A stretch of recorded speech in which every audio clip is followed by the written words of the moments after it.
Humaharap ngayon sa problema si Miss Universe Philippines Michelle D. Ito nga ay matapos mapabalita ngayong araw na di umano'y ginigipit ni Anja Crayotatip at hinarang pa daw nito sa airport si Michelle D. Samantala, hindi na nga nakatiis ang ilang Pinoy at galit na galit sa ginawa ni Ann. Ayon sa kanila, sana daw ay tantanan na nito si Michelle D dahil tanggap na naman daw ni Michelle ang naging resulta at masaya siya para sa nanalo. Samantala, nagbigay naman ng mensahe ang ilang Miss Universe judges para kay Michelle D. Narito panoorin ang video. Yes, of course. I wish you the best for her today and always. She's gorgeous and you have a beautiful, beautiful, beautiful presenter. Thank you. Hi, Miss Philippines. Michelle did such a great job. I love her.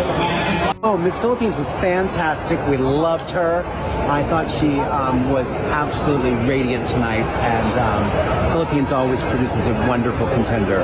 Thank you so much. Yes, mabuhay. Thank you. Pero itinaas mo ang bandera ng mga Pilipinas. Sobrang taas Oo, talaga. I think yun ang pinakabongga doon. Pinangako ko naman na lahat ng gagawin ko sa entablado, i-represent ko ang ating bayan, yung mga mahahalagang representations, and I'm just so happy it was well received. The feedback was amazing. Correct, correct. At the end of the day, it's all about destiny, kaya always just choose to spread love and kindness. Correct. And another thing is dun sa event mismo, ang daming pag ikaw lumalabas, kasi hindi naririnig ng mga fans sa TV yun eh. Pero kami naririnig namin na sobrang daming sumisigaw para sa Philippines, mga Latino, mga Asian people, saka mga Amerikano sumisigaw para sa iyo. So much, thank you talaga. Nakakataba po ng puso. Diba? Mahal ka namin, MMD. We love you.